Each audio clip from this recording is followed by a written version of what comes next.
by at least 9 different species in North America of Borrelia. And this original test was never designed or validated to cover any of those. So what happens is that we at IGeneX have developed this new test which can do what the other ones cannot. Now, this is a very simple graphic representation. On the left, you see what a Western blot looks like. And to create that, the single species is lysed. The fragments are separated by electrophoresis. And as you see, the control strip is lane 8, the darker one. The strips adjacent to that are the patient samples. And you can see that the darker spots reflect bands, the presence of antibodies. And you can see that some are clearly positive. But the problem is, number one, how do you line up? How does the technician line up those bands with a control strip? It's not very precise. The second thing is, some of these are not very dark. What constitutes a positive? What's a negative? What's indeterminate? And as a clinician, what does indeterminate mean to me? I don't know. If you look on the right, you see what the immunoblot looks like by IDART. Number one, individual antigens that are created by recombinant technology are individually applied to the strip by a printing process like an inkjet printer. They're put in a precise location and precise quantity, so it's much, much more clear and consistent in terms of reading and results. And as you can see, it also has enough bands to constitute coverage for those 9 different species. This is a graphic that compares the original Western blot to the 7-year-old first generation test. And it goes over most of what I spoke about. But one other thing I want to bring up is that the calibrator on the original 2-tier test and on the 7-year-old test were external standardized calibrator. On this, it's an internal calibrator right on the strip that's patient-specific based on the patient's own IgG level. So it's far more accurate than the older technologies. This is a graphic just showing what's involved in recombinant analysis. Basically, you have to select the protein antigen you want. You have to go back to the genetic sequence that created it. You have to clone it, transfer by a vector into E. coli. E. coli has to produce it. You have to go through several steps of purification, standardization, and then it has to be applied. But this has to be repeated 37 times for the IgG test and 31 times for the IgM test. Once that's done, being that this is a kit, you have to create a kit, package it, mail it out, and in some cases, pay state taxes. This slide reflects the actual cost to the laboratory of producing each of these tests. This does not include any profit. This is just a bare cost of doing the test. So the lab would appreciate a good consideration for this. One of the things I ask as a clinician, okay, well, this technology is great, but does it really matter? And the answer is absolutely yes, it does. First of all, using CDC samples, you can see comparing this test to the standard 2-tier tests from a variety of labs. In every single case, the IDAR tests were more sensitive. Looking at a different point of view, these are now clinical specimens. The first series were 43 samples tested by both the IDAR test and by the old-fashioned Western blot. And of these 43 positives, only 14 were picked up by the Western blot. In other words, 29 of these 43 cases would have been missed if the Western blot was used for diagnosis. And as a patient, who would want that older test? The second series is a demonstration of the multi-species capability. 109 samples were done. When they speciated them, 88 were the strain, was that strain B31, but the remaining ones, the 29, were not, and probably would have been missed by those old-fashioned tests.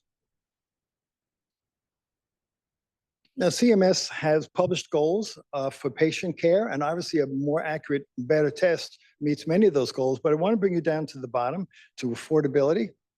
There are published studies, and the references there, that show that in Lyme disease, many patients get misdiagnosed or not diagnosed at all, or the diagnosis is delayed. And the cost to society of that care is very, very high.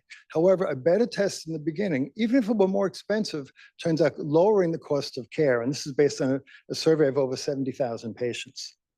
So to summarize, why gap fill?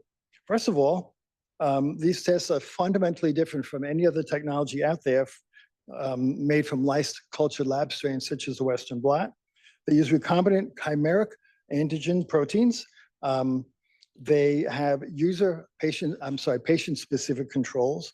No other serological test of any kind for Lyme disease uses over 30 unique recombinant antigens. No other serologic test for Lyme is designed to accurately detect at least 9 different species. No other test of this kind has gotten FDA clearance. Another note is that these tests are patented, and this supports gap fill because they were never patented test sets, just a warmed over Western blot. I have references, and I have time for questions.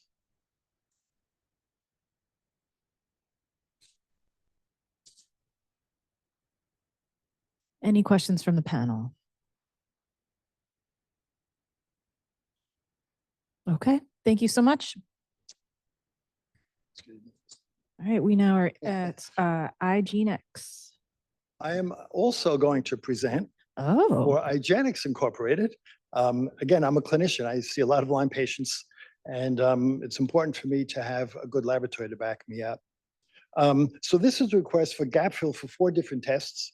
For babesiosis, the gap fill is 0636U for the IgG immunoblot, 0637 for the IgM immunoblot. For Bartonella, it's 0638. It's also PLA code for IgG, as is the 0639 for the IgM immunoblot. So we'll start with babesiosis. What is it? It's a blood parasite distantly related to malaria that's carried to people by the bite of a tick. And incredibly, studies have shown that babesiosis is more common in America even than Lyme disease, although it's not talked about much. Another thing is that New York State did a survey of patients with Lyme disease on Long Island, and 2/3 of patients with Lyme also test positive for babesiosis. Now, babesiosis can be a terrible illness. It's chronic, it's persistent, it never goes away, it gets worse over time. And the thing is, there are no symptoms that are specific. So without a good test, there's no way to make this diagnosis. Now, the problem with babesiosis is that in North America, there are at least 5 major species, and some other species have come in because people travel, they travel with their pets, birds carry ticks across continents. And the standard testing in America nowadays is an IFA test for babesiosis. You can get an IFA test for Babesia microti, which is the more commonly found one. The other one, which is a more severe disease, is Babesia duncani. That's also an IFA test, which is not widely available, and it's not even approved in New York State at all. With the IGeneX immunoblots, they use recombinant protein antigens that are proprietary to the company. The Babesia IgG immunoblot uses 20 specific ones. The IgM immunoblot uses also 20. And the reason for that is that they are able now to pick up all the major species found in our North American patients. In fact, it's the only serologic test for babesiosis approved in New York State. The number of different studies that have been done comparing the IFA to the immunoblot, and this is just one of many, showing the sensitivity is superior. The ability for the immunoblot to detect multiple species is very important because not only will it detect these species, it will also name them. So for example, we have here 162 samples were positive by the Babesia immunoblot. By IFA, only 133 were picked up. Of the 29 that were not picked up by the IFA, at least 20 were confirmed by independent Western blotting. So again, clinically, at least 20, if not 29 of those patients would have not gotten the proper diagnosis. Because the Babesia immunoblot can speciate, this is just a simple example of how diverse the populations are. 34 were positive for Babesia duncani, 63 for duncani, 34 for microti, and 56 represented other species that the standard IFA probably never would have picked up. We're going to switch now to Bartonella. Bartonella is a bacterium. It's carried from vectors, could be biting flies, fleas, can be ticks, but also mosquitoes, mites, bed bugs, and recently red ants were discovered to contain them. Can be in ticks, not that commonly, but it has been discovered that way as well. Also, one of the Bartonella species, Bartonella hensley, has been called cat scratch disease because it can be acquired through scratches and from animals and bites. Also, veterinarians have gotten this from needle sticks, and unfortunately, it can be transmitted from mother to baby. There are at least 45 different species documented, and every year more and more are being reported. At least 17 of these 45 are known to infect humans, and it's been proven that humans can concurrently be infected with more than one species at the same time. It's distributed all around the world, and believe it or not, it's found even above the Arctic Circle. Now, the clinical picture is terrible. It's a horrible disease, but it's also known as a stealth pathogen because it's very difficult to detect. They're so infrequently found in the bloodstream that direct methods are very unreliable. They're not very sensitive, and that's why we have to rely on serologies. It's known as a cause of fever of unknown origin, cause of culture negative endocarditis. It can make breast cancer worse. It can activate autoimmune diseases. But again, aside from, as you see here, some very rare rashes that appeared in a small minority of patients, there are no specific clinical signs that will help figure out what's going on with the patient. So you really need a good, reliable test. As a doctor, I thought you'd like a picture of a patient. So the standard testing in the United States nowadays is the IFA. It's been proven to be insensitive. The IFA is one or two that you can get, usually Bartonella henselae, occasionally Quintana, and not all labs have that. But basically, it's one species, one serotype of those one species. Publications have shown sensitivities can be as low as only 28%. The higher sensitivities are only found in people with overwhelming infections, such as heart infections like endocarditis, and those with swollen glands due to the infection. Another publication, 6 patients with proven Bartonella by PCR. Only 3 of the 6 were positive by IFA, and 1 person was tested 6 times, and none of those IFAs showed positive.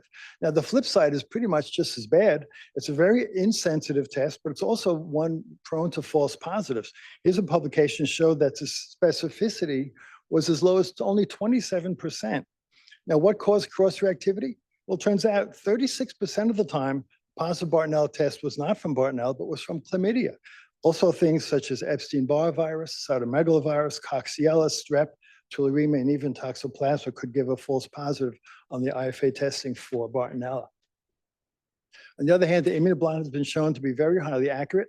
When testing, for example, in this case, patients who have had a variety of different tick-borne diseases, there was no cross-reactivity whatsoever with any of the other ones. And in patients who were proven to have Bartonella by other testing, every single time, the immunoblot picked it up. So it's a very, very advanced test.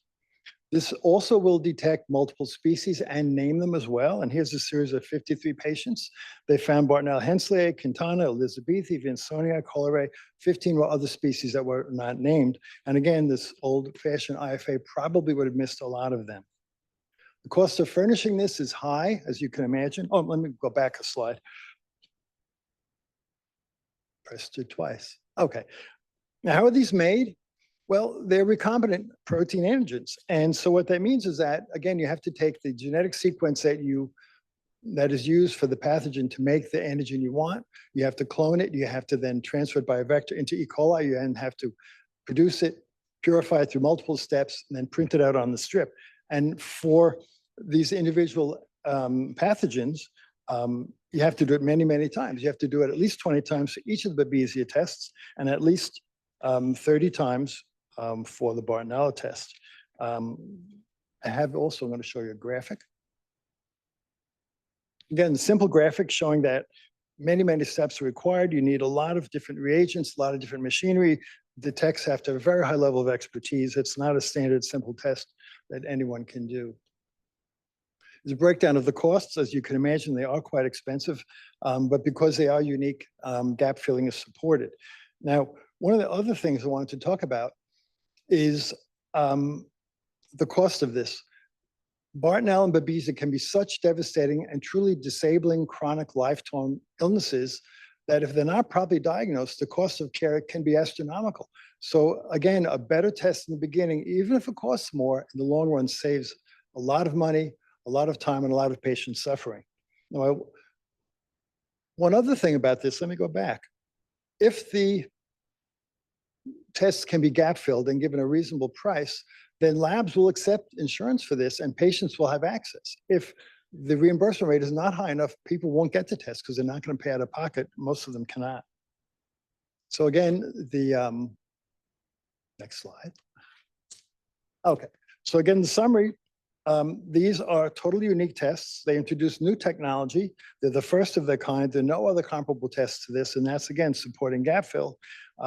They also are able to detect and name multiple species. No other serology can do this. And because this immunoblot provides a lot more information and many more species, you'd have to do many, many different IFAs, which aren't even available to do what one of these tests will do. And that, again, is the end. References, more references. And I thank you. Are there questions?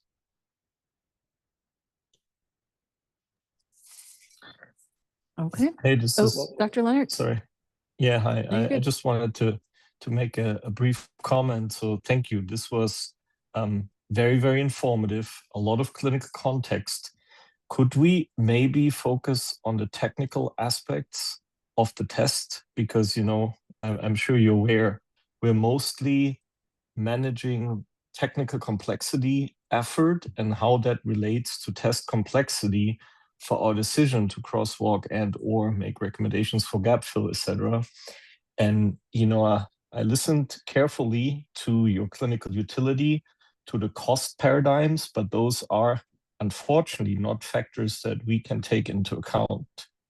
So would you mind just providing the key technical aspects so that we can, you know, the one, I think it's a reconsideration. On the second one, I think it's a, you know, a new attempt to focus. I just wanted to make that comment because I believe, at least for me, this was a lot of clinical information, which is helpful, but for our context, it's more or less accessory information.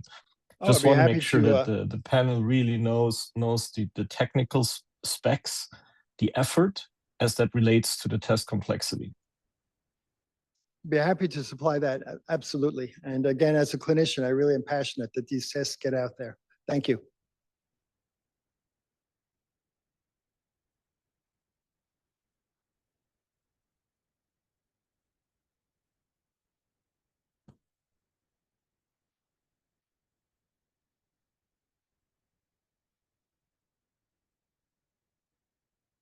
LabCorp.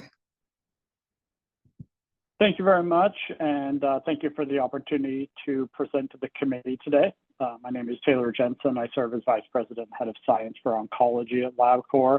And today I'll be presenting on 3 codes. First, a reconsideration for code 0562U, and then subsequently on 0646U and 0647U, a baseline and monitoring MRD assay.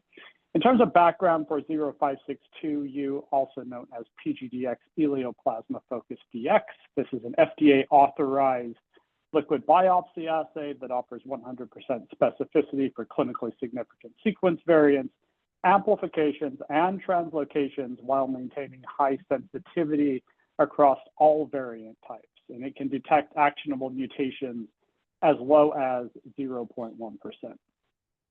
PGDX Elioplasma Focus DX is a qualitative next-generation sequencing-based IVD that uses targeted, high-throughput, hybridization-based capture technology for the detection of single nucleotide variants, insertions, deletions, copy number amplifications, and translocations. And I want to highlight that this does detect variant classes across the entire spectrum, because that is something that was pointed out as part of the response when we presented this previously. Next slide. We continue to feel that the best gap fill recommendation or crosswalk recommendation in this particular case is to 0388U, because both 0562U or Plasma Focus DX and 0388U utilize the same methodology to analyze SNVs, CNVs, insertions, deletions. They both utilize whole blood going in, cell-free DNA from plasma, next generation sequencing that is targeted clinically relevant targets, and do so at a similar overall gene content and performance level. Next slide. It was, after presenting this last year, the final determination was released in December, where this 0562U was crosswalked to 81445, which is, of course, is a solid organ neoplasm focused on 5 to 50 genes. And we do not feel that this is appropriate based on the complexity of this liquid biopsy technology. And I want to point out one specific aspect of this, where it says the rationale is that CMS appreciates the comments submitted by stakeholders, but continues to believe 81445 is the most appropriate crosswalk, particularly given the CPT descriptor language that refers to only SNVs. And so I want to maybe apologize and try to clarify that this particular assay does measure SNVs across 33 genes, but it also measures indels, as well as copy number alterations across 5 genes and fusions across 3 genes. And based on the complexity of the workflow and the content, we believe that the most appropriate crosswalk is to that we have listed on the previous slide. Next slide. Next, I will present 0646U, which is a molecular residual disease assay. This particular assay is used at the baseline.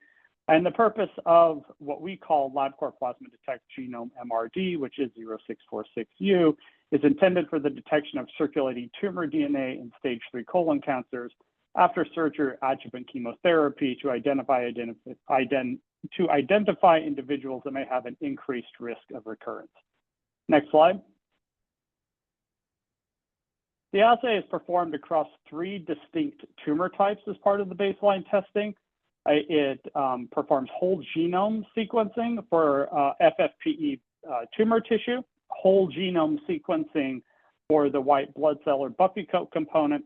It utilizes information that is obtained from both the tumor material and then the white blood cell material to identify a patient-specific genetic fingerprint that is specific to that patient's tumor, and then applies that fingerprint to whole genome sequencing of cell-free DNA. And it does so at a performance level of a 95% LOD at 0.005% or 50 parts per million with 99.4% analytical specificity. Next slide. Based on the complexity of this assay, the fact that it utilizes whole genome sequencing of the tumor material, whole genome sequencing of the white blood cells, and whole genome sequencing of the plasma, we do not feel that there is a comparable existing CDLT that is available, so we are asking for a gap fill for 046U. Next slide. So utilizing the fingerprint that is generated for each individual patient, 0647U is the MRD monitoring or longitudinal component or complement to 046U. So a similar concept in that cell-free DNA is isolated, next generation sequencing is performed upon that cell-free DNA. In this case, as was previous, this is whole genome sequencing. The data are then subsequently analyzed through a proprietary algorithm, and ultimately a qualitative result of MRD positive or MRD negative is reported, where if a sample or a patient is MRD positive, an estimate of the ctDNA level is also provided. Next slide. So as I mentioned earlier, this does utilize cell-free DNA obtained from whole blood from a Streck tube.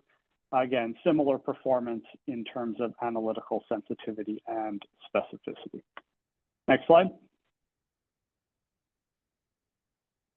For 0647U, it is our recommendation to crosswalk to code 0340U, which is a code for oncology analysis of minimal residual disease from plasma, with assays personalized to each patient based on prior next generation sequencing of the patient's tumor. And we believe that this is the appropriate crosswalk because 0647U and 0340U share the same general laboratory workflow. They analyze the same sample type, being whole blood. They both analyze cell-free DNA.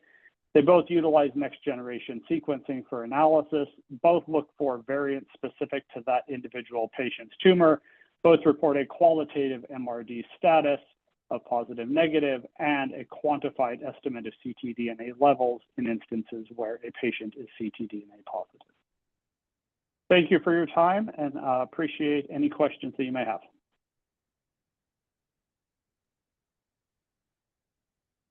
Hi, Taylor. This is Mark Rumpler. Hi, Mark. So you've got an impressive, so actually, let me back up. This is for code 0646U.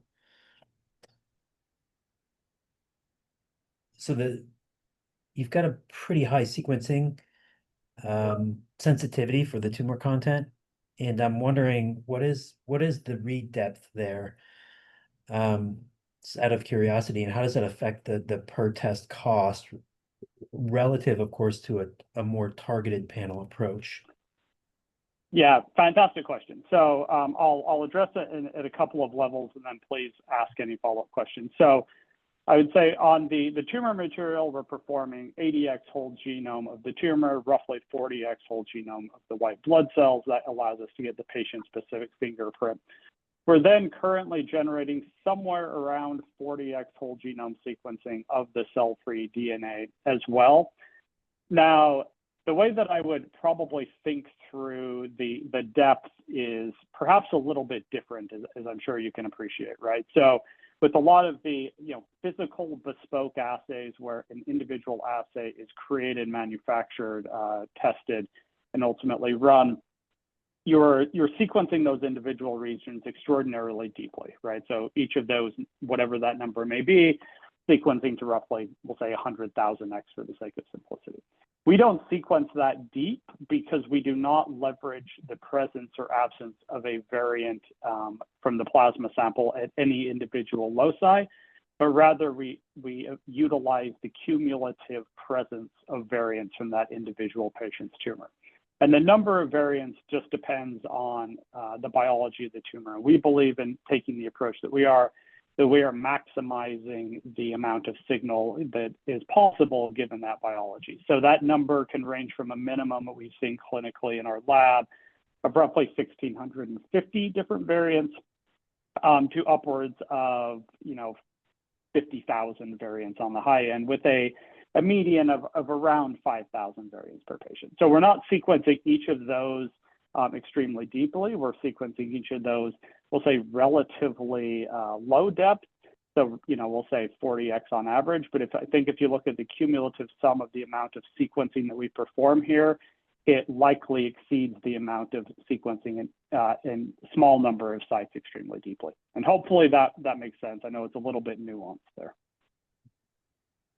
Yeah, that's good. Thank you. And then we'll follow up. I want to follow up on the cost, but we can do that offline to save time. Okay, perfect. Thank you. Appreciate it.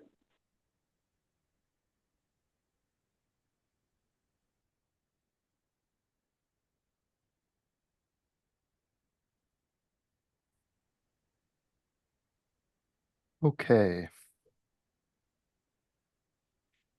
Can you all hear me here on the Zoom? We can hear you.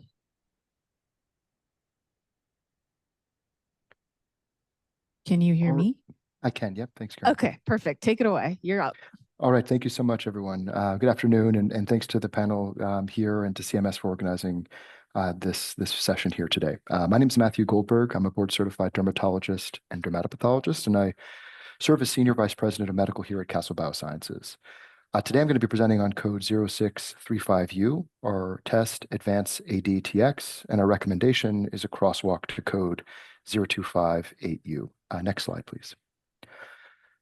So for background here, atopic dermatitis is an inflammatory skin disease driven by a complex interplay of molecular pathways. Systemic therapies, including the targeted biologics that target the Th2 inflammatory pathway, so-called Th2 targeted therapies, and small molecules that are targeting multiple inflammatory pathways, the JAK inhibitors, have fundamentally improved the care of patients with atopic dermatitis.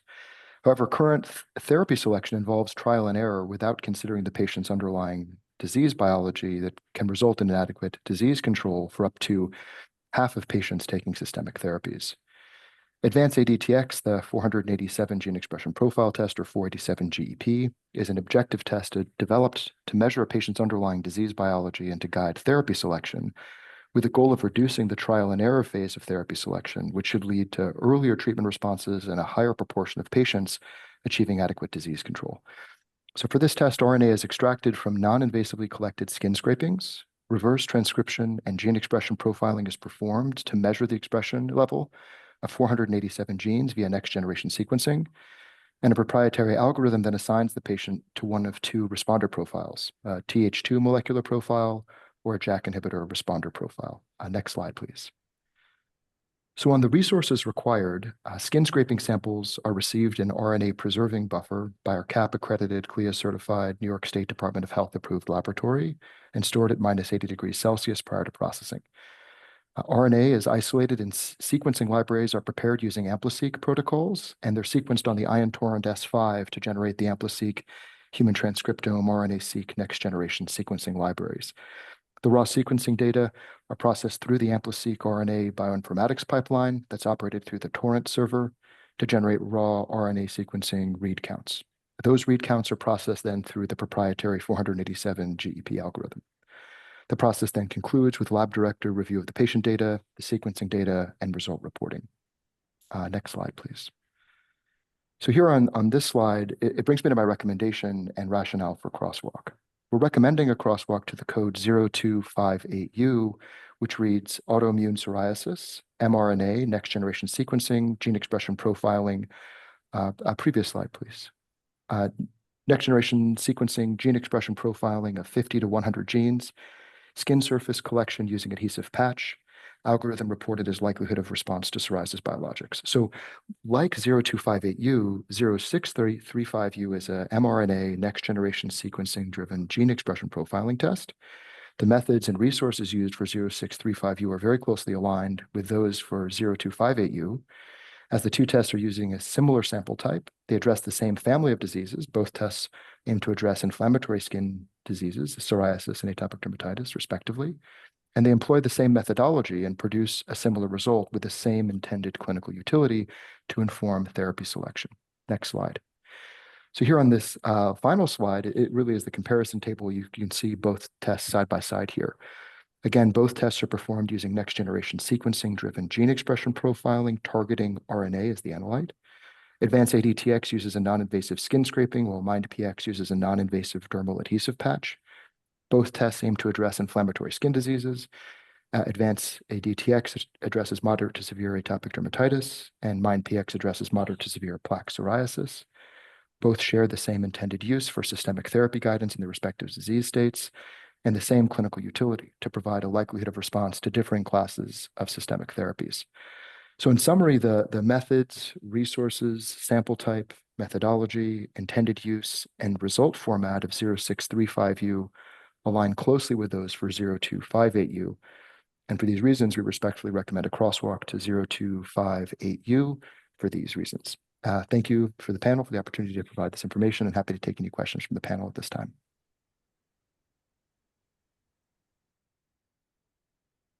Hi, Matthew. There's a big discrepancy with the gene targets between the proposed test and the crosswalk. Are you expecting a one-to-one crosswalk? Mark, if you could clarify the gene discrepancy question here, and I can provide a careful answer here for you.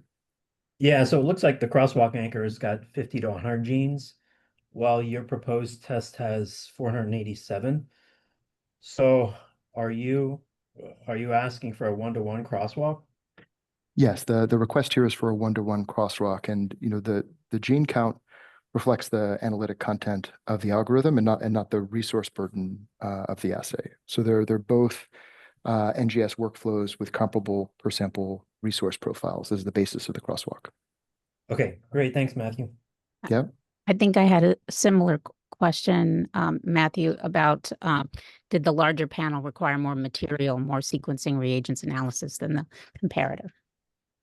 Yeah, and I think I'd refer back to our question here that we are requesting the one-to-one crosswalk, and that the methodological kind of similarities on this NGS workflow results in comparable per sample resource profiles. Thank you for clarifying that. If additional clarification is needed, we're happy to follow up in writing here with the panel at the risk of being imprecise there in my answer.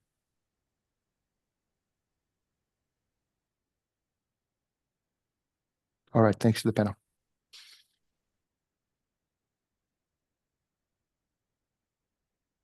Hello, I am Oğuzhan Atay, a co-founder and CEO of Brilliant-1. Thank you for giving us an opportunity to present to you two codes today.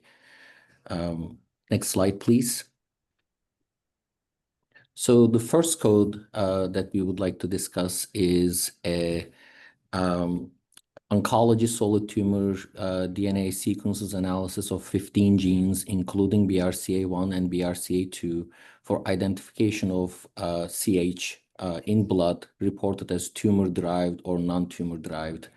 The background for this is that up to about 25% of variants identified by cell-free DNA analysis actually originates from white blood cells rather than the tumor. And this is a genomic DNA sequencing assay of these white blood cells to determine whether what the plasma cell-free DNA identified originated from the tumor or it arose from white blood cells. It eliminates these clinical false positives, and CH is particularly important when detecting actionable tumor suppressor genes or genes indicated for PARP inhibitors therapy, like homologous recombination deficiency genes. The purpose and methodology here is that we extract the genomic DNA from patient's buffy coat, the white blood cells, and then hybridization capture is used to enrich for 15 chip-prone genes that are recommended in guidelines. Ultra-deep next-generation sequencing is used here, more than 50,000x depth, to detect actionable SNVs and small insertions and deletions down to a limit of detection of 0.15% variant allele fraction. And a bioinformatics pipeline compares these variants found in buffy coat to variants previously identified in matched plasma cell-free DNA, classifying each one as tumor-derived or CH-derived.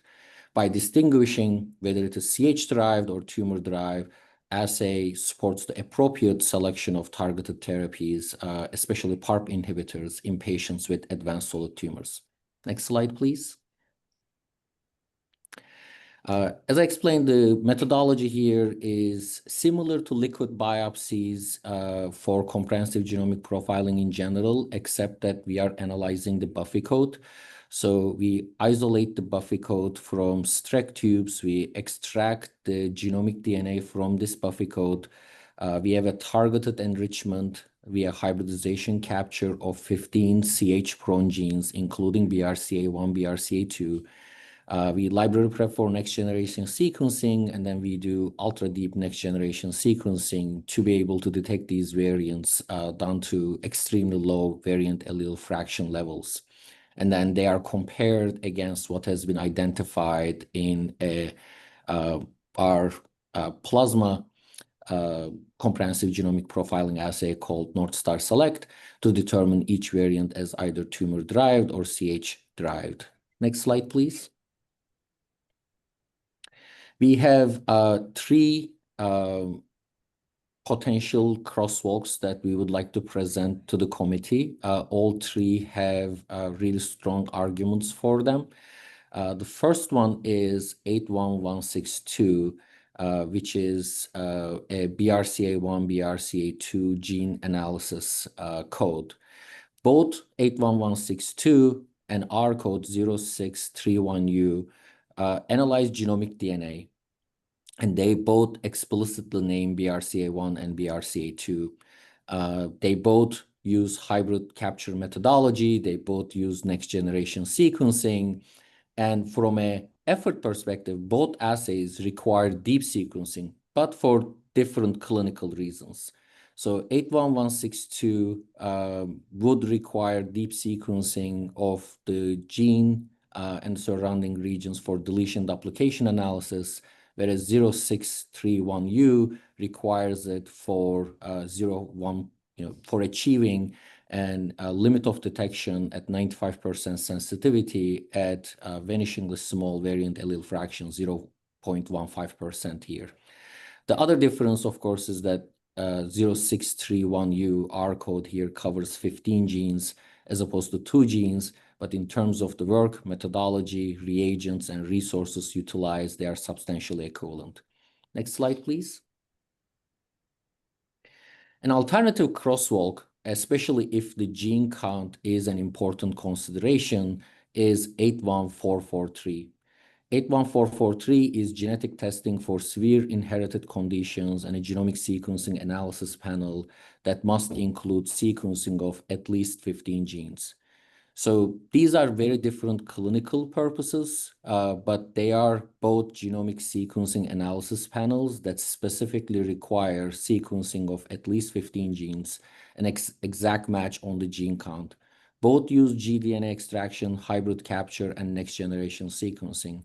We would like to note that our code here requires much deeper sequencing than what would be required for 81443. We need to detect these variants at 0.15% as opposed to only 50% for inherited conditions. But given the decreases in sequencing cost makes that difference minimal. So we believe that the methodology work and reagents to perform, two different 15-gene NGS panels are substantially equivalent, regardless of the specific genes interrogated. Next slide, please. And a third alternative here is 81462. 81462 is a genomic sequencing analysis panel for cell-free DNA from plasma. And it's a category 1 CPT code for an almost identical laboratory workflow. They have identical methodology, work, and reagents. Both are solid organ neoplasm genomic sequencing analysis panels. Both of them require deep next-generation sequencing to be able to get down to sub 1% variant allele fractions. 81462 does not specify a gene count, and the main difference is the material type. We are doing this deep sequencing on genomic DNA, and 81462 is doing this deep sequencing on cell-free DNA. Both are from Streck tubes. Next slide, please. The next code is 0632U. Next slide, please. And this one is actually relatively straightforward because there are a group of codes. All of them are priced exactly at the same amount. And this is, within that group. This is a fetal cell antigen non-invasive prenatal test for fetal RHD analysis. So the code description is red blood cell antigen fetal RHD gene analysis, multiplex polymerase chain reaction, and next-generation sequencing of circulating cell-free DNA, plasma from pregnant individuals known to be RHD negative, reported as detected and non-detected. In general, about 15% of US pregnancies are RHD negative. They typically require RhoGAM or similar Rho-D immunoglobulin administration. Guidelines have changed over time that if cell-free DNA analysis can detect an RHD negative fetus, there is no risk for alloimmunization, and that the RHIG administration may not be needed. So right now, about 40% of RHD negative patients carry an RHD negative fetus and do not require RhoGAM or similar Rho-D immunoglobulin administration. The purpose and methodology here is it uses next-generation sequencing to determine fetal RHD status from maternal cell-free DNA. The assay detects both common RHD deletions and rare non-deletion variants, supporting accurate calls across ethnically diverse populations. We demonstrated 100% sensitivity and specificity across multiple peer-reviewed publications, which have been cited for the change in medical guidelines with respect to RHIG administration. Next slide, please. The methodology, as I explained, is isolation of plasma and then extraction of cell-free DNA, multiplex PCR, followed by next-generation sequencing and analysis. Next slide, please. We recommend a crosswalk here to 0488U, which is one of our codes, which is actually exactly the same assay as 0632U. They are completely indistinguishable in the lab, except for the analysis component. So this is laboratory work, reagents, and bioinformatics for this code is exactly the same as our previously priced 0488U. They are exactly equivalent. It is for a different clinical indication, but from the purposes of the effort required, it is exactly the same. Next slide, please. The alternative here is 0494. Excuse me, we are at time. Sorry. Okay, sorry. Thank you. there are these 3 other codes that are exactly the same price and effort as well. Thank you. And we know how to find you if we have questions. Okay. Are there any questions from the panel though right now? Yeah, this is Chris Dr. Chung. Shah? So my understanding is clonal hematopoiesis is some of it progresses more to a myeloid disorder, a heme disorder. So why suggest crosswalk to solid tumors? So we are suggesting a crosswalk to a cell-free DNA that interrogates solid tumors, because both assays are actually indicated in patients with solid tumor when cell-free, when comprehensive genomic profiling is being done from blood. So right now, if someone has a solid tumor and the tissue is not available or inaccessible, comprehensive genomic profiling assay is done from blood, and there are many plasma-based cell-free DNA tests that interrogate variants to be able to determine what therapy should be indicated for the patient. The problem with these plasma-based assays is that the white blood cells might contribute variants to plasma, and those are going to be clinical false positives. So by running an additional separate assay on the white blood cells, on the Buffy code in the same plasma sample, you can distinguish whether these variants that are found in plasma are actually originating from the tumor and getting into plasma, or originating from Buffy code and getting to plasma. And this is clinically very important, because about 25% of the variants found in plasma are actually originating from white blood cells and not from the tumor. Thank you. Thank you. Okay, thank you very much.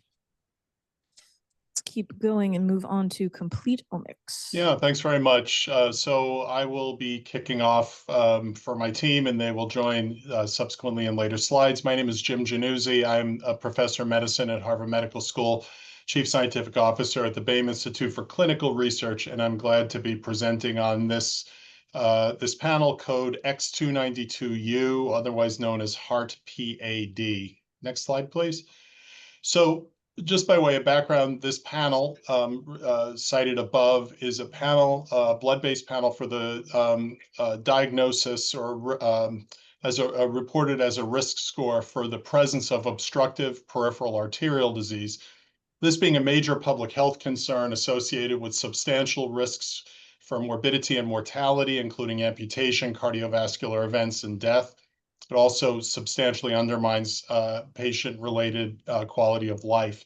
The problem with PAD is that it's frequently undiagnosed until it's advanced, and so tools that are more widely available for its diagnosis would be expected to be associated with earlier and more effective treatment. The problem, of course, being that the present tools that are available for PAD diagnosis have substantial limitations as listed. So the argumentation is that an accurate and accessible tool for blood-based testing to identify the presence of peripheral arterial disease would be an important advance. And that's what this blood test, the HEART-PAD test, would be purposed for.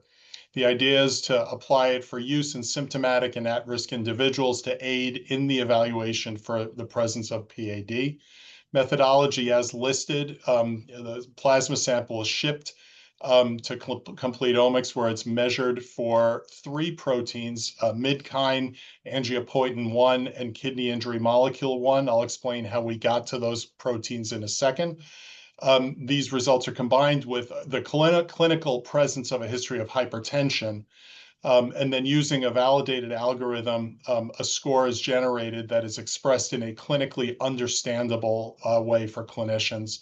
And to our knowledge, there's no other blood test presently available for the diagnosis of PAD on the clinical lab fee schedule. Next slide, please. So how did we get here? Well, basically, we consider the fact that PAD is a disease that's accompanied by a large number of risk factors, So we consider those risk factors as well as you'll see on the next slide, background biomarker testing to help support the tools for diagnosis, which, as I said, are inconsistent in their accuracy and availability. And that led to the argument that new tools were needed. Next slide, please. So when we think about how we approach this, the strategy is to utilize a machine learning approach that takes multiple data sources, clinical data, as well as a large number of omics-driven protein measurements. And then in the most parsimonious model possible, generates an algorithm which can be converted to a risk model that can be then expressed in a manner that is clinically understandable for those individuals running the blood. So the middle panel really sort of explains things. We take laboratory results, clinical variables, put them into the machine learning algorithm, and in this output, we came out with a model that had a C-statistic of 0.81 that was validated internally. Notably, the panel was not only able to identify the presence of obstructive peripheral arterial disease in a green, yellow, red type manner, as it's a continuous variable, it also was associated with amputation. So lending further internal validation that the panel is associated with obstructive disease. Next slide. So I'll hand it off now to my colleagues who will take it from here. Thank you, Dr. Januzzi. So I'm, good afternoon, everybody. I'm Nasruddin Hoti. I serve as the Laboratory Medical Director for Complete Omics, which is a CLIA-CAP accredited high complexity lab. PAE assay comprises mainly of 3 proteins, protein 1 and KIM. These proteins are multiplexed on the Luminex platform, which works on the principle of magnetic, sandwich ELISA assay. As an LDD, the test undergoes through, all the analytical phases of quality assurance. So in the pre-analytical steps, the laboratory will receive a shipment for these samples, which will be on ice packs. The medtech or the accessioner examine the quality of the samples, the labels, the volumes, and once approved, they will be prepared for testing. In the analytical phases of for this test, so all the reagents, which includes the conjugated beads, the detection antibodies, standards, and quality control materials, are developed and validated by the laboratory director, which is me. And this is when used by our trained technician technologists who run the assay following the standardized protocol to generate the standard curves and the values, the concentrations for the QC and the sample concentrations. In the post-analytical phase, again, upon the approval of the QC target values, I will evaluate the samples, and the transform values for these proteins will be entered into our algorithm and will generate scores for the PAD risk certification. So once the lab director will review the final reports, and it will be delivered then to our clinician. Next slide, please. So our minimum cost per reportable results include, the expenditure for the test kit expenditure and the shipment to the clinic, and then getting back that in the overnight shipment on the spec ice from the clinical sites. The other explanation, of course, the trained technician labors, and as a director oversight, also the Luminex service contracts, the QC and the QA, the reagents with at least like 10% overhead. The cost comes down to a minimum of like $330. Thank you. Next slide, please. Yeah, thank you, Nasser. Thank you. Okay.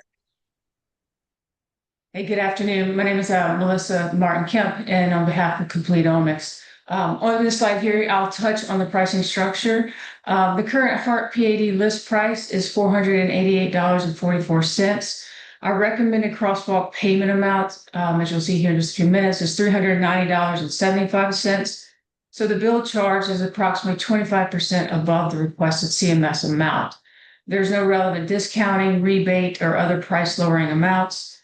From a CMS pricing perspective, the charge supports the requested rate and avoids a situation where the billed amount would be below the proposed CMS payment rate. Next slide, please.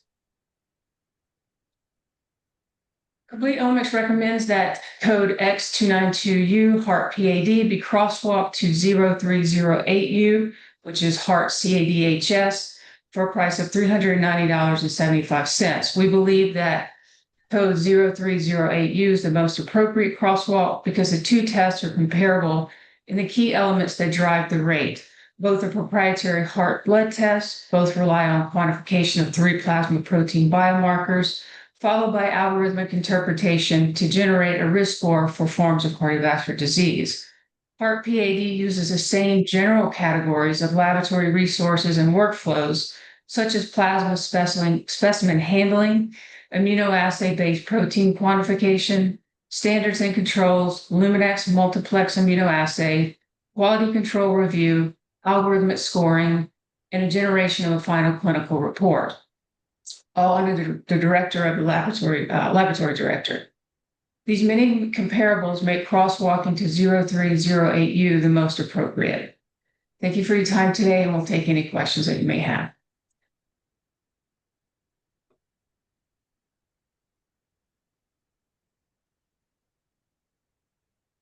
Okay, thank you very much. Thank you. We now have the American Clinical Laboratory Association.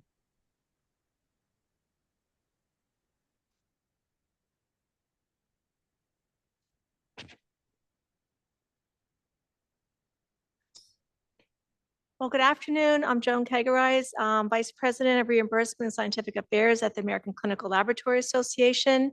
So as this slide reflects, we have recommendations on numerous codes. Today, I'll go over the Category 1 reconsideration request that ACLA submitted, and then a few of the Category 1 codes listed there. We won't go in detail with the PLA codes, but in our presentation that we submitted to CMS, ACLA does support the recommendations of those PLA codes listed here. So for reference in our presentation, we've provided just a quick snapshot of the new code recommendation and then the rationale, but I'd like to get into a little bit more detail for your consideration. So starting with the reconsidered code 87183, this is susceptibility studies. And last year, CMS placed this as a final determination for 87150. This was a culture test for isolate. And as you can see here, there's 5 resistance genes that are tested. Now, I know there's an EG in the descriptor, but the way that the AMA had decided to describe this test code, they wanted to place the EG because if the other maybe there's other resistance targets in the future could be added in. But typically, I think as Pakta said earlier today, there's 5 of these that are tested. For that reason, we believe this is novel technology, and we would like to recommend CMS and the panel consider gap fill for this reconsidered code.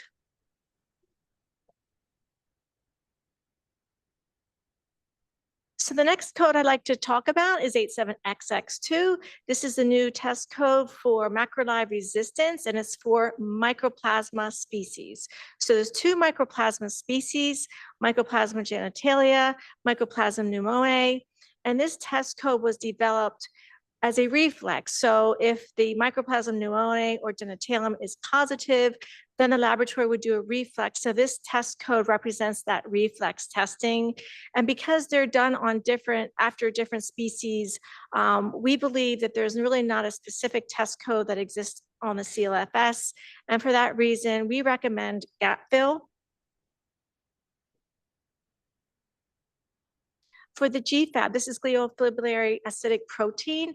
And as was discussed, I think Pakta, it's basically really good marker for brain inflammation and disorders related to that, such as Alzheimer's. This is done by chemiluminescence immunoassay technique. However, based on AMA coding convention, that is not in the descriptor. But the recommendation that ACLA recommends for this code is 48U. And that's a PLA code that really reflects exactly what that new category 1 code represents for GFAP, because they're both done on chemiluminescence enzyme immunoassay, same methodology, same specimen type, same clinical indications. These in our presentation, we provided 2 sample reports from 2 different laboratories that demonstrate these technologies. The testing is done using chemiluminescence immunoassay techniques. So the new code for measles, really rubiola virus by amplified probe technique, this code was effective May 15th. This is an expedited early release code. So right now this is MAC priced, but for the 2027 fee schedule, ACLA aligns with the Association for Molecular Pathology, and we recommend a crosswalk to SARS-CoV-2 87635. These were both comparable resources utilization for viral technique pathogens, same specimen type. So for that reason, we recommend crosswalk this new rubiola virus code to 87635.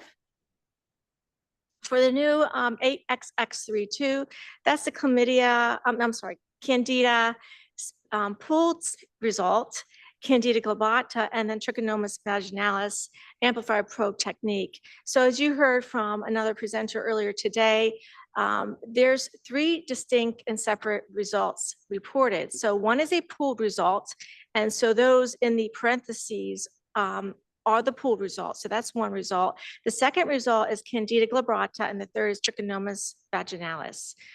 So ACLA's recommendation for this is a PLA code 0455U that pretty much has exactly the same number of targets. These are urogenital targets, 3 targets detected. The targets are a little bit different because the target in our crosswalk recommendation is chlamydia, gonorrhea, and Trichomonas vaginalis. So a little bit different, but from the resource perspective, ACLA strongly believes that this is a really appropriate crosswalk for the new Candida code. Moving on to the heritable immune condition code 8XX17. This code was adopted to describe at least 15 genes. This is a panel code that is very similar in ACLA's mind as 81443. That is the genetic testing for severe inherited conditions. And the immune conditions are often very severe. Both of these test descriptors represent at least 15 genes, next generation sequencing techniques, or equivalent techniques and heritable disease panels. So for that reason, ACLA is recommending 81443 for this immune condition panel. For the Alport syndrome code. So Alport syndrome code, the way that the AMA has decided to describe this is at least the 3 codes. So those COLA 4A3, 4A4, and 4A5 must be included in the panel. And that was really based on the guidelines, specialty guidelines and literature and such. So that test code has to include at least those. I've included here, we have a laboratory example of a sample report that shows that those 3 COLA genes are identified typically. And well, they have to be actually to report for Alport syndrome. And so our recommendation is going back to what are the COLA A, 4 and 3, and then 5 tier 2 codes. So we have the 81407 represents level 8 COLA 4A4. So we believe there should be one of those plus 81408, which is a level 9 code, and that represents the COLA A4, 3, and A5. And those are gene sequence of at least 50 exons. So we have that times 2 with a multiplier of 0.5. And the 0.5 multiplier really represents an adjustment to represent the efficiencies by doing these in one panel. So our recommendation is as described on this slide. And then lastly, we have the 8XX22. This is for the heritable complement-mediated thrombotic microangiopathy. And this is a new code in 2027 representing specific heritable conditions, unlike the immune conditions that it's more broad. So ACLA recommends the crosswalk to the Ashkenazi Jewish study disorder panel 81412. And the reason being is both represents targeted gene sequences. The gene count is a little bit different. We believe it's comparable. So there's genes in the new code is 8, in the Ashkenazi Jewish panel code is 9. But we believe that that's really very comparable. And so for those reasons and all the technical capabilities for both assays are very similar, we recommend that code for the crosswalk for the 8XX22. So I will pause here and see if there's any questions.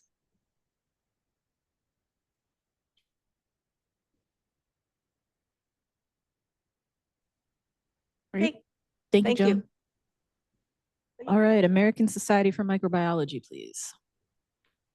Hi, my name is Megan Starolis, and I will be representing the American Society for Microbiology with our recommendations for the 4 codes listed here. Next slide, please.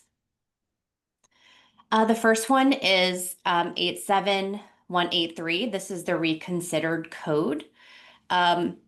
Similar to ACLA and to AMP earlier, we are suggesting a gap fill. We believe that there is no equivalent code that exists.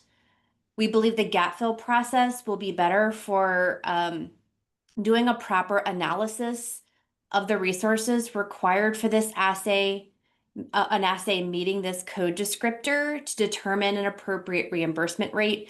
And this is especially true given the fact that all 5 genes would be required to properly characterize resistance. It wouldn't be just one or just a few of these 5. Next slide, please. The next one we'll be speaking on is 87XX2. So this is the newly approved CPT code for macrolide resistance. So this is for resistance, doesn't include the identification. So we're recommending a crosswalk to CPT code 87500. This is the vancomycin resistance code. Both new and existing CPT codes apply to molecular tests that detect mutations conferring resistance using an amplified probe technique and would use similar resources. Next slide, please. The next one that we'll speak on is the Candida species with the pooled result, the call out for Candida glabrata and Trichomonas. So we're recommending a crosswalk to CPT 87631. And this is the infectious agent binucleic acid. We picked the respiratory virus only because we're really honing in on the 3 to 5 targets. So both new and existing CPT codes are multiplex molecular assays. So you're running one test and you're getting 3 to 5 results. You will get 3 distinct results for this new CPT code. The pooled with the call outs for glabrata and Trichomonas, and also one call out. This code is set at the same rate as the crosswalk that was recommended by ACLA. And last slide. This is the rubeola. So this is for the measles molecular detection, and we are recommending a crosswalk to 87635, and this is the SARS-CoV-2 assay. So both new and existing CPT codes use a molecular test that detect a single pathogen, but similar to 87635 that was created for the COVID-19 public health emergency, this new code would be reflective of the nationwide measles outbreaks that we are experiencing right now and the need to create this expedited CPT. And the reimbursement for this crosswalk reflects the additional effort that labs would have to undertake to develop and launch testing quickly, and would also reflect the added requirements for public health requirements and for the operational cost of scaling up or down assays, a testing capacity to meet outbreak demands. And with that, I will take any questions. Thank you. Thank you very much. Next is Dr. Donovan. Great, thank you so much. This is Michael Donovan. I'm the Chief Medical Officer for Verici, and I'm going to be discussing our code X257U. Next slide, please. So X25U this is a transplant medicine assay that actually uses RNA-seq expression analyses and identifies 13 genes in the post-transplant peripheral blood, which is using an algorithm to generate a risk score, which predicts the progressive fibrosis within the transplanted kidney or allograft. So background just is that immunosuppression is a critical element associated with allograft survival, and under and over immunosuppression can lead to rejection, infection, and a variety of chronic injury to the kidney, which impacts its overall survival. So multi-gene biomarker assays that are predicting low versus high risk for developing progression of fibrosis would support a reevaluation of the kidney transplant recipient's current treatment plan before irreversible allograft damage has occurred, with the potential to guide therapy management and reduce progressive fibrosis. So the purpose and methodology here is Protega is the assay that it's a highly complex prognostic assay that produces a risk score, classifying patients as either high or low risk for developing progressive fibrosis of the kidney allograft, which aids clinicians in the management of the kidney transplant recipients to mitigate the risk of allograft damage. And the methodology is using sequencing analysis to measure the expression of multiple RNA biomarkers from peripheral blood, and then utilizes an empirically derived algorithm to produce a risk score. And the next slide, please. So the processes here are very similar with regards to what we're going to crosswalk to, which is a transplant medicine assay. Laboratory processes are performed by accredited clinical laboratory. Peripheral blood is collected in PAX-gene tubes at the site and then sent to Verici for analysis. RNA is extracted using a Promega instrument reagents. It's quantified and evaluated for quality using a qubit and Agilent tape station. And then accepted RNA goes through a cDNA library preparation process with a QC check, and then libraries are sequenced on an Illumina instrument platform. The data generated during sequencing undergoes QC analysis and cloud computing, which then generates through Verici DX pipelines the RNA expression levels of the Protega select gene set, which is then used to generate a risk score for an individual patient. And then the compiled QC data and results reports are reviewed by the laboratory technical supervisor, followed by the laboratory director, and the approved assay reports are released to the ordering clinician. So just to go through, so what that process looks like on the next slide, you can advance. So just a comparability with our Verici DX Tutivia, which is acute rejection assay, that's 032OU, versus Verici DX Protega, which is the one we're speaking about today, which is the X257U. You can see the methodology and the approach is quite similar between the two assays: clinician order, specimen collection, RNA extraction, as I went through, labeling and amplification, then instrument processing, data analysis, and then test results to the clinician. One is for acute rejection, which is Tutivia, and then for progressive fibrosis is the Protega assay. And on the next slide. So we're recommending the crosswalk of our X257U to the crosswalk to code 032OU, and that's specifically because the methodology, the approach, and all those elements that I just described are identical between the two assays. And then you get the algorithmic assessment and what are the endpoints being used in Protega being very different than what's present within the assay that for Tutivia. So it makes sense from the same laboratory performing Tutivia, Protega is performed using the same NGS RNA expression by transcriptome sequencing methodology. Workflow is the same. Each uses a post-transplant peripheral blood sample, algorithm, and then symbol and number of biomarkers, 13 genes in the current assay for Protega and 17 within Tutivia. And the next slide.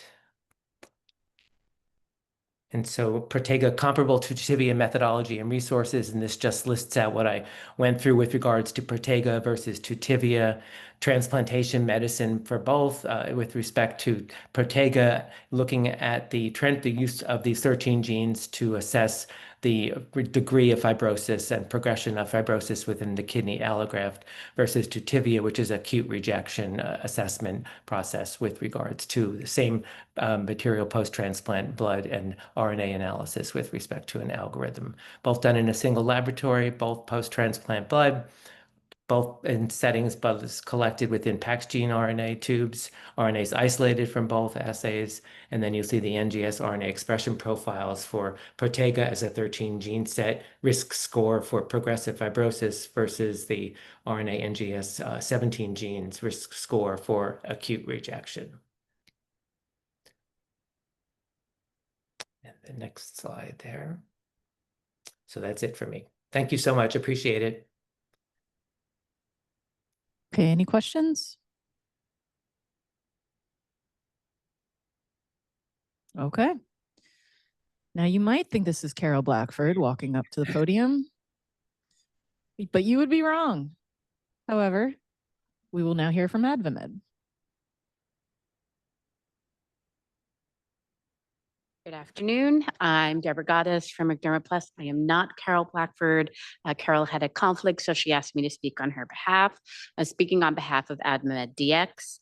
I'm going to be speaking on 6 codes. I will go relatively quickly as each of these codes have been discussed previously, but I'm going to first start with the Category 1 code. So the first code that I'm going to talk about is 8XX30. There we go. 8XX30 is a chemistry code for glial fibril acidic protein, or GFAP. The assays reported under this code quantitatively measure GFAP in plasma or serum, performed by an electrochemiluminescence immunoassay. The findings from this test offer physicians an efficient way to assess the presence and progression of a number of neurodegenerative diseases like Alzheimer's, multiple sclerosis, glioblastoma, as well as injuries such as traumatic brain injury. The request is to crosswalk to 0548U, which is a PLA code for GFAP chemiluminescence enzyme assay. This recommendation is consistent with the recommendation that was put forth by the American Clinical Laboratory Association. The rationale for this recommendation is that the assays reported under both codes test for the same analyte with the same type of result, quantitative result, using similar methods and similar stability requirements.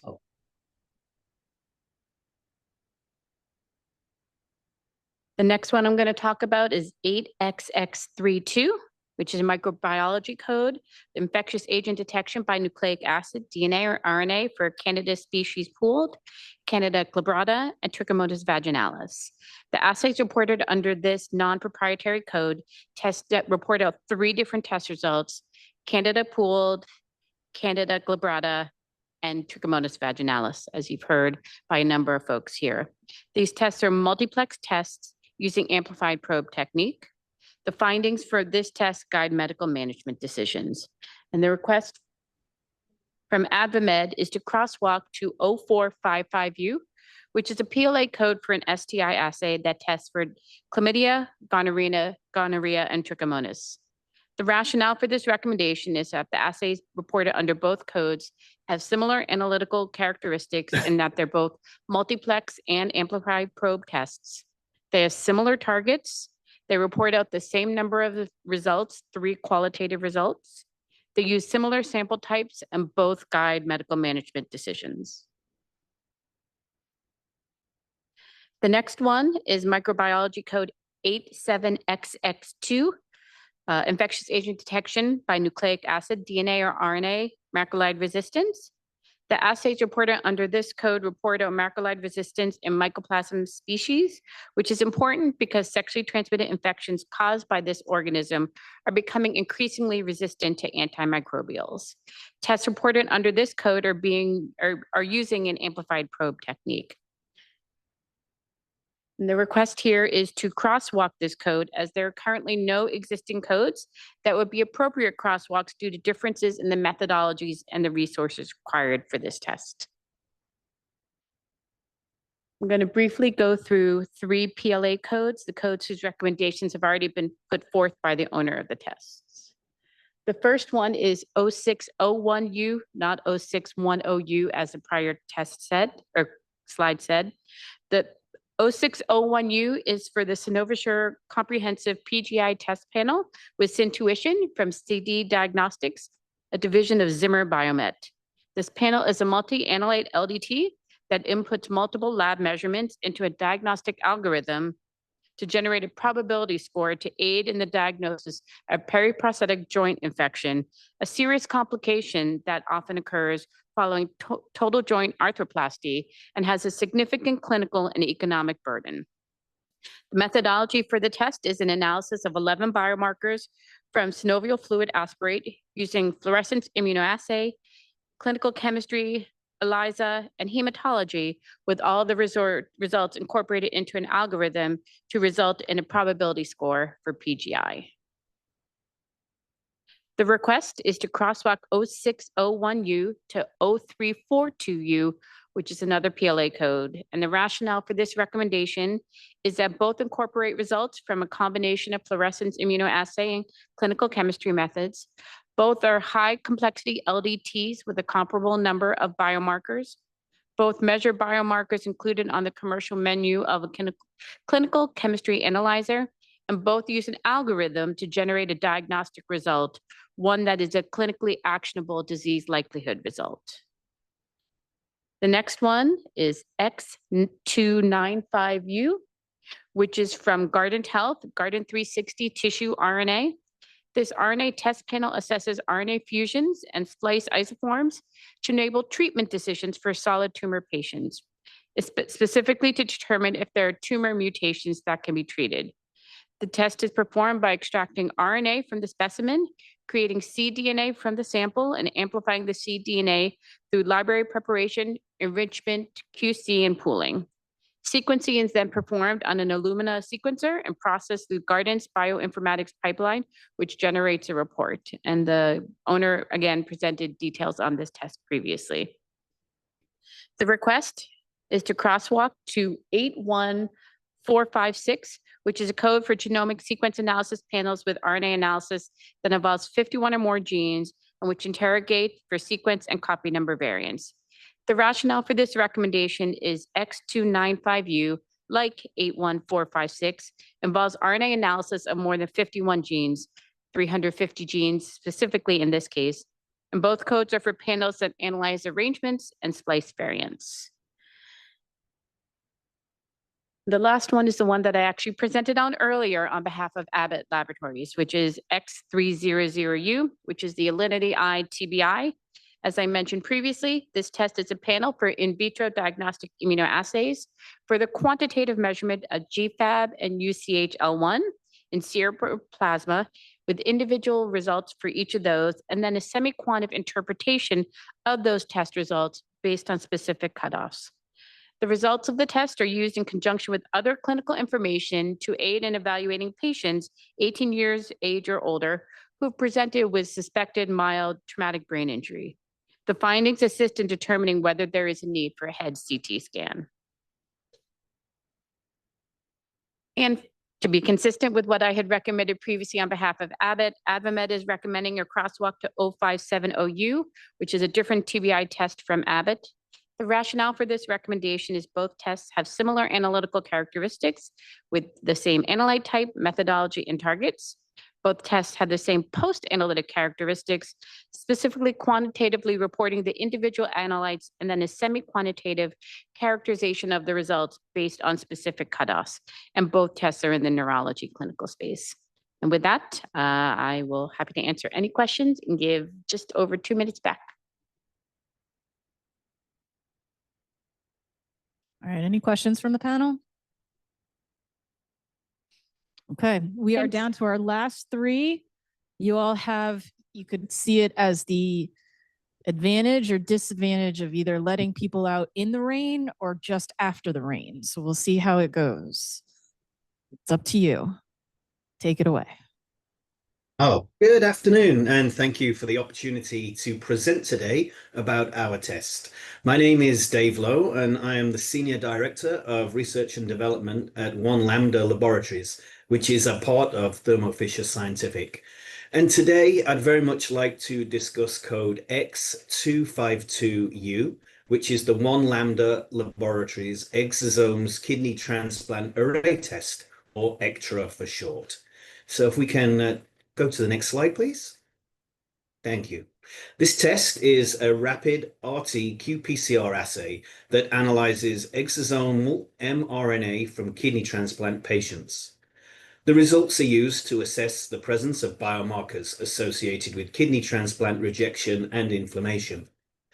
This real-time RT-qPCR test detects mRNA in urine samples from kidney transplant recipients. The test then uses a proprietary algorithm to calculate a rejection risk score. The purpose of this test is to aid in diagnosis and surveillance of significant inflammation, acute and/or chronic kidney allograft rejection.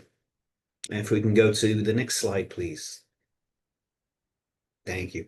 The ECTRA assay is a real-time qPCR test performed on exosomal mRNA extracted from urine samples collected from kidney transplant recipients. It's a 5-step process, which begins with urine collection and centrifugation, followed by exosomal RNA isolation, then reverse transcription, a preamplification of primer pairs before a final qPCR run. The assay measures 12 genes, which include 11 content genes and 1 housekeeping gene, which is used for normalization. The raw CT values that are generated are then normalized and processed through a validated ensemble algorithm to generate a rejection risk score. This result aids clinicians in determining whether a kidney transplant patient requires a biopsy to evaluate for allograft rejection episodes. And if we could advance to the final slide, please. Thank you. We are requesting that our test is crosswalked to code 81595, which describes the AlloMap test by CareDx. Per CFR 42, the crosswalking process for payment is utilized if it's determined that a new CDLT is comparable to an existing test, multiple existing test codes, or a portion of an existing test code. We believe that this ECTRA test meets the CMS crosswalking threshold because all the relative components are mechanically the same between the two tests in the following ways. Both tests use real-time RT-qPCR. Both tests use mRNA as an analyte. Both utilize algorithmic analysis to give a rejection risk score. Both are intended for use as a test for transplant rejection. And finally, both use a similar specimen type. I'd like to thank the committee for their time today and open the floor to any questions. Thank you.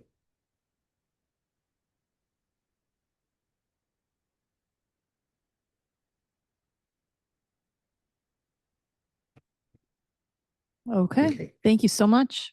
Thank you.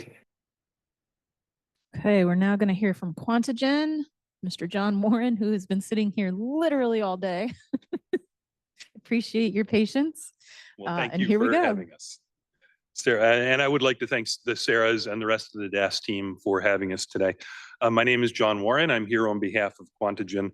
And today we'll be discussing, that's a little bit far away. They'll be discussing their 6 PLA codes for their smoke signature, alcohol T-score, smoke signature lung CA tests for both saliva and blood samples. All 6 of these assays are epigenetic diagnostics that use methylation-sensitive digital PCR, and they apply a proprietary algorithm to generate meaningful results from the methylation data.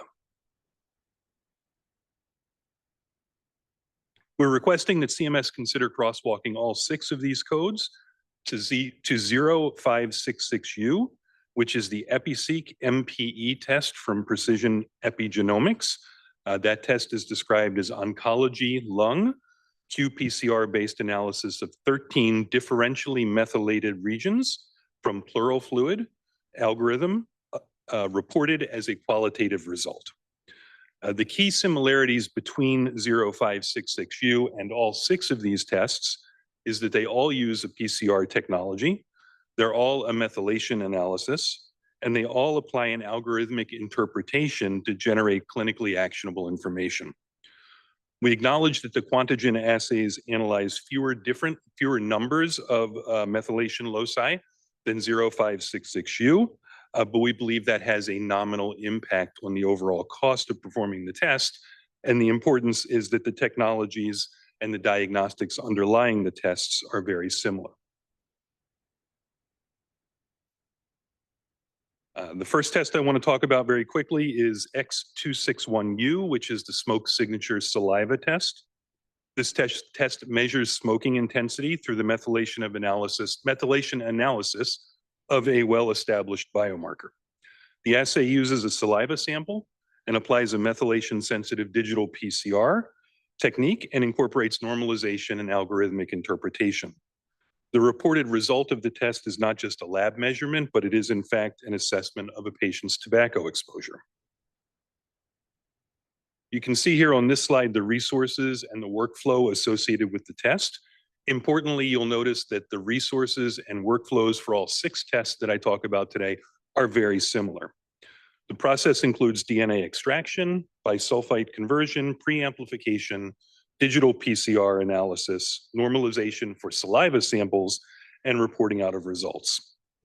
The assay requires specialized instrumentation, software, and methylation-specific reagents that go beyond those that are normally found in a CLIA-certified lab. The next test is 0263U, which is the smoke signature blood test. This is the blood-based version of the smoke signature test. It is exactly the same as the saliva test, except that it doesn't require normalization of the methylation results.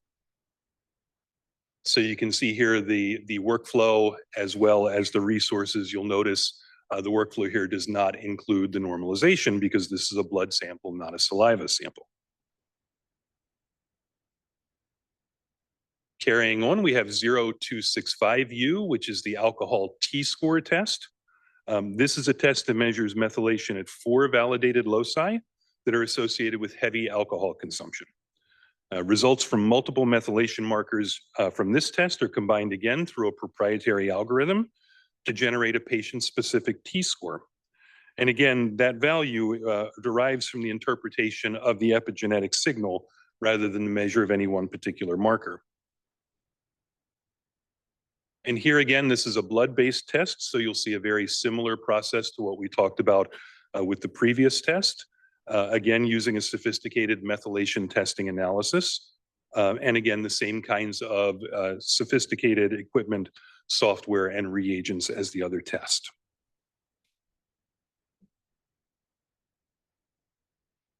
The next test on the list is X273U, which is the smoke signature lung CA test. Again, this is a blood-based test. This expands beyond the measure of just smoking intensity and provides the risk of predicting or the ability to predict lung cancer in a particular patient. Again, this test is combining methylation data, as we talked about before, with other clinical variables, including age and smoking history. So there's a slight differentiation with the lung CA test. Again, the test here, the result of the test here is an algorithmic prediction model that's designed using large screening study data sets as well as epigenetic testing.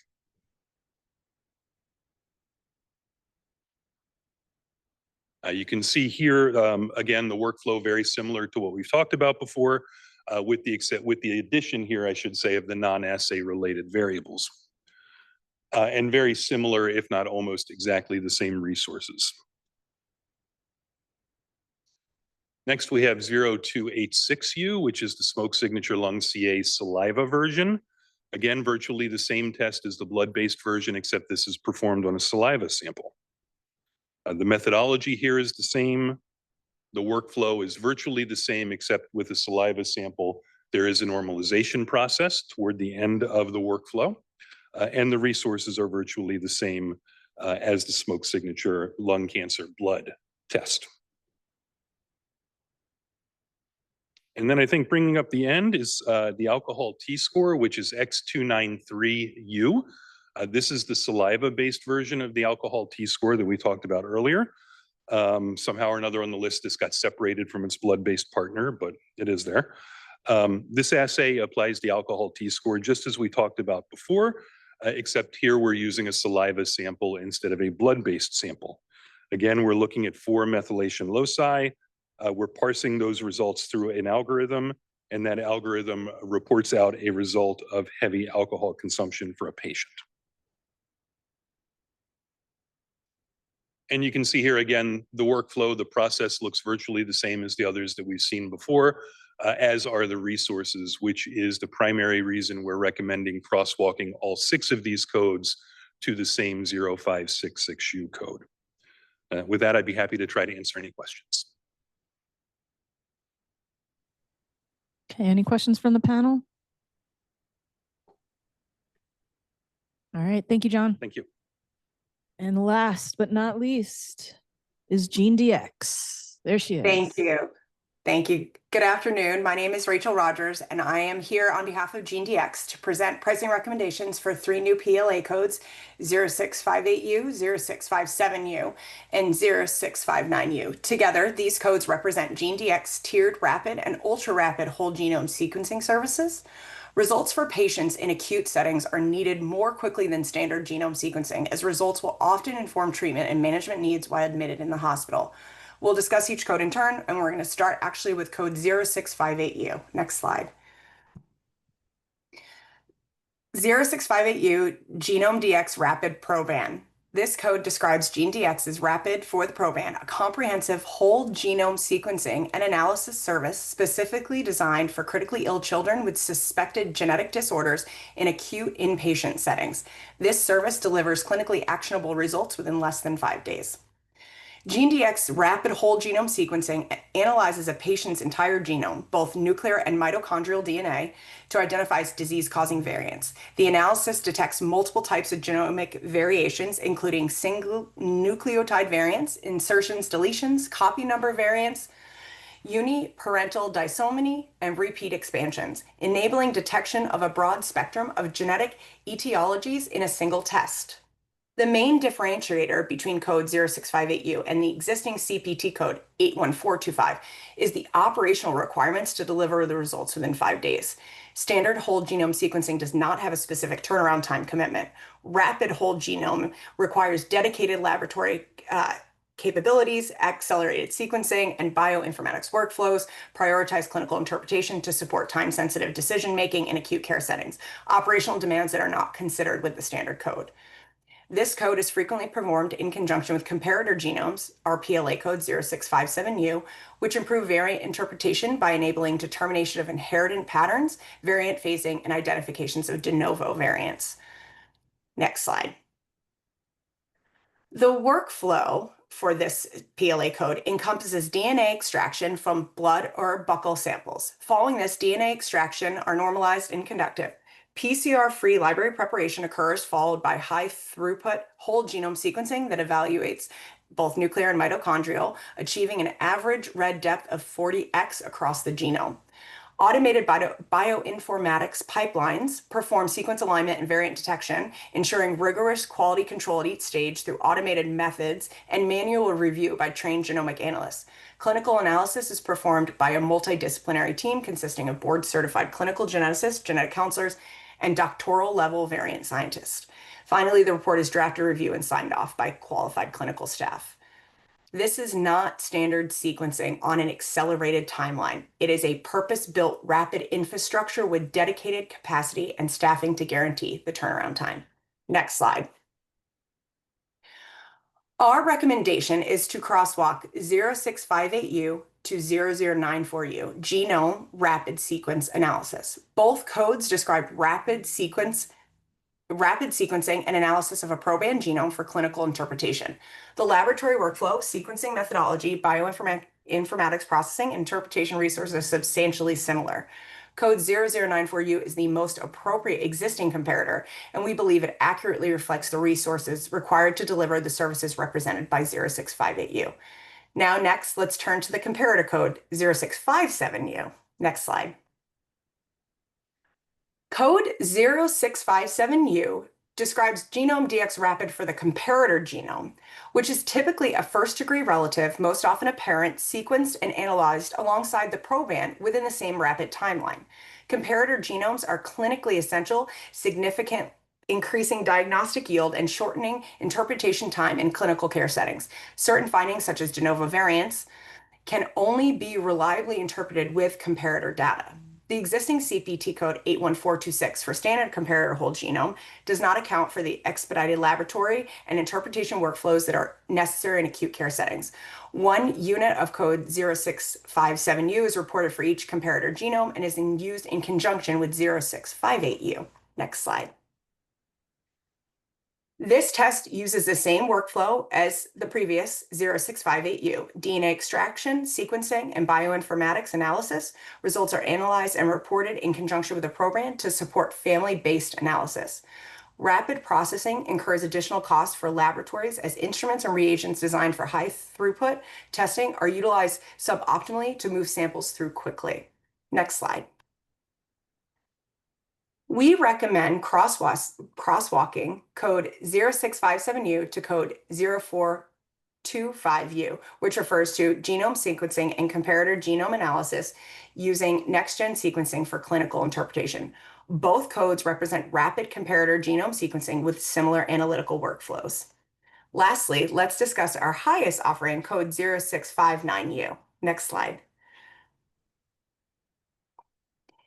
Code 0659U represents GeneDx's ultra-rapid whole genome sequencing, the fastest clinical whole genome sequencing service available, delivering results within 3 days and as soon as 48 hours. This service is critical for the most critically ill children, where each hour of diagnostic uncertainty has significant clinical consequences and speed is a clinical imperative. Published evidence shows faster molecular diagnostics correlates with a higher likelihood of positive clinical outcomes and may reduce morbidity and mortality, especially in infants under 4 months of age. Management changes occur in 24 to 87% of diagnosed patients, which may include targeted pharmacotherapies, dietary modifications for metabolic disorders, surgical planning adjustment, and better informed care decisions. Importantly, 0659U is a distinct higher acuity service tier. Even GeneDx's own rapid code 0658U does not encompass the significantly greater operational readiness required for 0659U. This includes dedicated instrument capacity available around the clock, continual clinical interpretation, and the capability to issue preliminary reports for the most time-sensitive cases. Next slide. Code 0659U represents a distinct service tier beyond both standard and rapid whole genome sequencing. To achieve turnaround times of less than 72 hours and often within 48 hours, lab must maintain continuous operational readiness that extends beyond the requirements of standard genomic testing. Unlike routine genome sequencing workflows that rely on batching and scheduled processing, ultra-rapid testing service requires immediate accessioning, dedicated laboratory equipment, expedited sequencing workflows, real-time bioinformatics review, and continuous clinical interpretation. Each specimen is individually monitored from accessioning through reporting, bypassing standard batch workflows. Dedicated instrumentation and laboratory resources must remain available to accommodate unpredictable demands, even when no ultra-rapid case is being actively processed. Ultra-rapid samples receive priority, frequently displacing routine testing and creating operational inefficiencies that are not present in standard genomic workflows. Meeting these turnaround commitments requires expanded staffing models, including extended hour coverage, on-call personnel, accelerated clinical reviews, and immediate response for technical issues or critical findings. The cost of ultra-rapid testing is therefore driven not only by sequencing itself, but by the continued readiness, reserved capability, specialized personnel, and workflow prioritization required to reliably deliver clinically actionable results within 24 to 72 hours. Next slide. We recommend crosswalking 0659U to CPT code 81425 at a multiplier of 1.65. Code 81425 represents standard whole genome sequencing and serves as the appropriate foundational reference for the code. However, unlike standard genome sequencing, code 0659U requires a substantially compressed workflow supported by a dedicated laboratory infrastructure. CMS has previously recognized that accelerated genomic testing requires reimbursement above standard genomic sequencing through the establishment of separate payment rates for rapid genome sequencing services. Code 0659U represents further escalation in intensity beyond rapid testing, requiring immediate sample accessioning, real-time bioinformatics analysis, and the ability to issue clinically actionable results. The proposed 1.65 multiplier reflects both the technical requirements of compressing a complex genomic workflow into the accelerated timeframe and the operational costs associated with maintaining 24/7 readiness regardless of case volume. More importantly, the cost driver is not simply faster sequencing. The cost driver is infrastructure required to maintain continuously readiness for critically ill patients whose treatment decisions depend on genomic diagnosis within hours rather than days. For these reasons, we believe that a payment amount equal to 1.65 times CPT code 81425 appropriately reflects the additional resources and operational intensity required. We appreciate CMS's consideration of these recommendations and welcome any questions. Thanks, Rachel. Mark Rumpler from the panel. So this is referencing 0658U, but I noticed you mentioned this is N59U as well. And you were specific to mention that I think it was dedicated laboratory capacity and accelerated workflows. But I'm curious, are there any additional costs or resources that are not appreciated in a standard sequencing workflow? That is a great question. Let me take that offline and get back with you on that if that's possible. Okay, thank you. Yeah.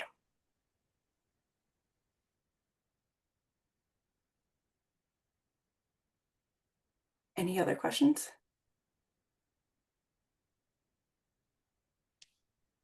Thank you. All right. Well, we've had a full day. Just have a little bit of housekeeping and thank yous. First, I want to thank all of our presenters, all of our attendees, our CDLT panel members who've been online asking questions, and also our CMS staff who have been here facilitating and providing support with today's meeting. Just want to announce the CLT panel meeting, which is going to be occurring in a little bit over a month, July 14th and 15th. We look forward to seeing you here again. Also, a few of the presenters were requested to send follow-up responses to a few questions. We ask that you submit those responses by June 17th, so a week from now, to the ALM resource box. When you submit them, please make sure in the subject matter that you indicate the organization and the code. And also maybe you could just relay the question that was submitted to you in your response. We'll send a follow-up email to all the presenters to remind you of that deadline and also what we're requesting in the message. So lastly, again, thank you for participating in today's meeting, and we look forward to seeing you in about a month. Thank you all. Yay.